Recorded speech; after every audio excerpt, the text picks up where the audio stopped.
son vaxtlar Ukrayna prezidenti Volodymyr Zelenskinin, Çexiyanın baş nazirinin, eyni zamanda Latviya prezidentinin Azərbaycana səfərləri beynəlxalq medianın da diqqət mərkəzindədir. Elman mən istəyirəm bunu şərh edəsiniz. Nə baş verir? Avropa liderləri niyə axışıb gəlirlər Azərbaycana? Yaxşı sualdır, həm də həqiqəti ifadə edir.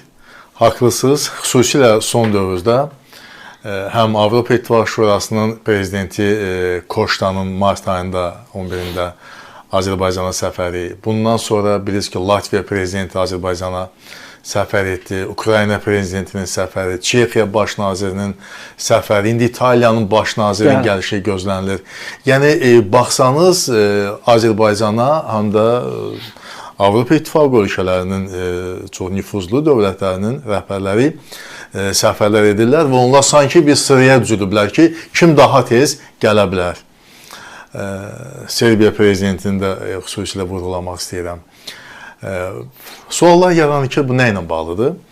Bu əvvəla onunla bağlıdır ki, Azərbaycan bu günləri beynəlxalq aləmdə çox böyük nüfuza malikdir, hörmətə malikdir, qalib dövlətdir, bunu bütün dünya qəbul edir. Və bu bir həqiqətdir ki, Azərbaycanın bugün beynəlxalq münasibətlər sistemində yerinin, çəkisinin artması, yüksəlməsi bu birbaşa ölkə prezidenti Cənab İlham Əliyevin misilsiz fəaliyyəti ilə bağlıdır. Və onun sözləridir, sizin efinizdə bir dəfə söyləmişəm, deyir ki, Azərbaycan dünya miqyasında elə də böyük dövlət deyil. Fikir verirsiniz, Azərbaycan dünya miqyasında elə də böyük dövlət deyil. Cənab prezident Azərbaycan kiçik dövlət ifadəsi işlətmir, elə də böyük dövlət deyil. Amma sözünün mənası və çəkisi böyükdür. Cənab İlham Əliyev xalqımız gözəl bilir ki, bilirsiniz, o qədər səmimi insandır, o özü demir, amma xalq gözəl bilir ki, bugün Azərbaycanın dünyada sözünün məna və çəkisinin böyüklüyü birbaşa dövlətimizin başçısının misilsiz fəaliyyəti ilə bağlıdır, gecə-gündüz yorulmaz əməyi ilə bağlıdır və o tarixi öz adını yazdırıb, torpaqlarını işğaldan azad edib və son 80 ildə belə bir nəticəni əldə edən heç bir dövlət başçısı yoxdur. Bu bir həqiqətdir. Və bu günləri dünya onun fərqindədir ki, Azərbaycan dövlət başçısı çox uğurlu bir enerji təhlükəsizlik siyasəti həyata keçirir, uğurlu. Və həm də burada bir ənənəvi enerjidən, yəni neftdən, qazdan artıq həm də yaşıl enerjiyə keçid prosesi baş verməkdədir. Və Avropa qitəsi xüsusilə bunun fərqindədir. Və bu baxımdan da Azərbaycana olan etimad, Azərbaycana olan baxış, Azərbaycanla münasibətlə inkişaf etdirmək tendensiyası daha da güclənməkdədir. Və xüsusilə də bax, İranda yaşanan hadisələr fonunda, Birləşmiş Ştatlar İsrailin İranla müharibəsi fonunda bu günlər bilirsiniz ki, dünyada çox ciddi bir enerji böhranı yaşanmaqdadır. Bir barel neftin qiymətinin, hətta mən bugün səhər tanış oldum ki, 140 dollara qədər qalxması hələ ilkin olaraq gözlənilir. Bu məlum hadisələrlə bağlı.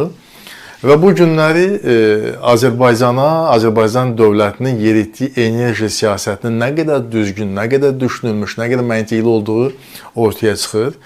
Və Cənab İlham Əliyev 16 dövlətə Azərbaycanın deməli qazının ixracı prosesinin reallaşdırılmasını həyata keçirib. Onu Avropa İttifaqı dövlətləridir. Və indi məsələn, Çexiya baş naziri qeyd edir ki, onların neftə olan tələbatının 42%-ni Azərbaycan hesabına həll edirlər. 42%. Amma arzulayır ki, biz eyni zamanda sizdən qaz da almaq istəyirik. Qaz alışını həyata keçirmək istəyirlər. Və çox önəmli məsələdir. Həm də bilirsiniz, Avropa ölkələri həm də yaşıl enerjiyə xüsusi əhəmiyyət verirlər. Və Cənab İlham Əliyev son çıxışlarının birində də söylədi ki, elə bu qəbullar zamanı söylədi ki, Azərbaycan 6 il bundan sonra 2032-ci ildə təxminən 8 gigavatlıq yaşıl enerji, yəni külək, günəş enerjisi, günəş enerjisi və elektrik enerjisi istehsal etməyi planlaşdırır. Bizim hədəfimizdir, bu istiqamət müvafiq addımlar da atılıb və Azərbaycana bu günləri investorlar çox etibarlı bir məkan kimi baxırlar, xarici investorlar. və son 20 ildən artıq müddətdə ölkəmizə 350 milyard dollardan çox investisiya qoyulub ki, onun yarıdan çoxu bilirsiniz ki, bu daha çox xarici investisiyalardır. Və bu hansı halda olur? O halda baş verir ki, ölkədə birinci siyasi sabitlik olsun. Siyasi sabitlik nə zaman baş verir? O zaman baş verir ki, xalq öz hakimiyyətini müdafiə edir. Xalq öz prezidenti ətrafında bir monolit qüvvə kimi birləşir. Bu nə zaman baş verir? Prezident öz xalqının mənafelərindən irəli gələn müstəqil siyasət həyata keçirir. Onu bəlalardan xilas edir. Bu halda sabitlik formalaşır və sabitlik dövlətin elə bir ki, bünövrəsidir. Dövlət sabit olmayanda heç o dövlətçilikdən uzaqlaşır. Dövlət özü böyük təhlükə altında olur. Və biz bu günləri onun fərqindəyik ki, bugün Azərbaycanda təkcə siyasi sabitlik yox, həm də sosial sabitlik var. Bugün Azərbaycan cəmiyyətində bütün təbəqələri dövləti, onun siyasətini müdafiə edirlər. Biz bir həmrəyik və bizim o cənab prezident o məşhur dəmir yumruq ifadəsi bu eyni vaxtda iki mənanı ifadə edir. Bir gücümüzü ifadə edirdi, bir də ki o birliyimizi ifadə edirdi. Xalqın, hakimiyyətin birliyini ifadə edirdi. Bunlar bir yerdə olanda biz güclüyük və bunu da dünya görür, o liderlər görür və Bakıya gələn liderlər görür və siz fikir verirsiniz, cənab prezident qəbullarını son zamanlar daha çox bu qəbullar Qəbələ şəhərində baş verir. Bunun özündə simvolik mənası, rəmzi mənası var. Nə mənası var? Mənası odur ki, bilirsiniz, hər kəsə düşündürür ki, niyə cənab prezident Bakıda yox, Qəbələdə qəbul edir? Bakı şəhəri bunu tanıtmaq xüsusi ehtiyac yoxdur. Bakı bugün şərqin Dubai ilə bəzən müqayisə edirlər. İndi müqayisə də son hadisələr fonunda biraz uğurlu olmur, çünki Bakı daha gözəldir və Bakını doğrudan da o qədər inkişaf edib ki, Bakıya gələnlər deyirlər ki, biz belə gözəl, şəhərin belə gözəl olduğunu təsəvvür etməyiz. Bakının bulvarı dünyanın ən gözəl bulvarlarından biridir. Bakı hava limanı dünyanın birinci onluqdadır. Bunlar hamısı bəlli həqiqətlərdir. Amma bu günlər biz ki, deyirik ki, Azərbaycan sürətlə inkişaf eləyir. Bəzilər deyirlər ki, bu inkişafı biz Bakıda görürük. Bəs bölgələr? Bax, bölgə, gəlin Qəbəliyə, görün ki, Azərbaycan inkişafı bu həm də bölgələrlə bağlıdır. Yəni biz bütün dünyaya göstəririk ki, biz bütün bölgələrdə hətta dövlət başçılarını qəbul edəcək bir infrastruktur yaratmışıq. Hava limanı, beynəlxalq hava limanı Qəbələdə var, düzdür?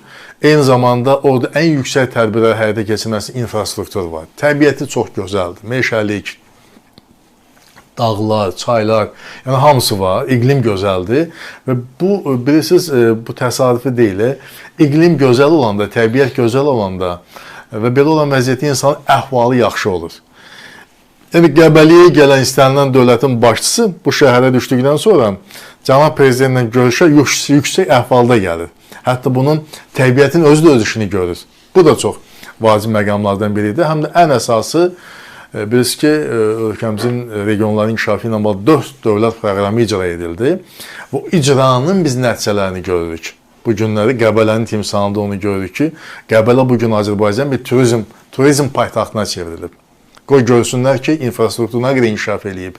Və bu baxımdan həm də bizim bu səfərlər, siz təsəvvür edin ki, Avropanın lider dövlətlərinin başçıları gəlirlər, prezidentləri gəlirlər, baş nazirləri gəlirlər. Və onların televiziyaları bunun hamısını göstərir.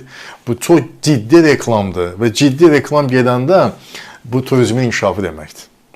Yəni gözlərlə görürlər ki, Azərbaycan nə səfalı yerdir, necə gözəl dağlar, meşələr, çaylar, bütün infrastruktur, necə də hər şey əla, yüksək səviyyədədir. Bu həm də bizim turizm potensialının təbliğatı baxımından çox önəmlidir. Bizim ölkəmizin bütövlükdə inkişafının bir göstəricisi kimi önəmlidir. Və hesab edirəm gözəl təcrübədir və cənab prezident də bu deməli reallıqdan istifadə edir.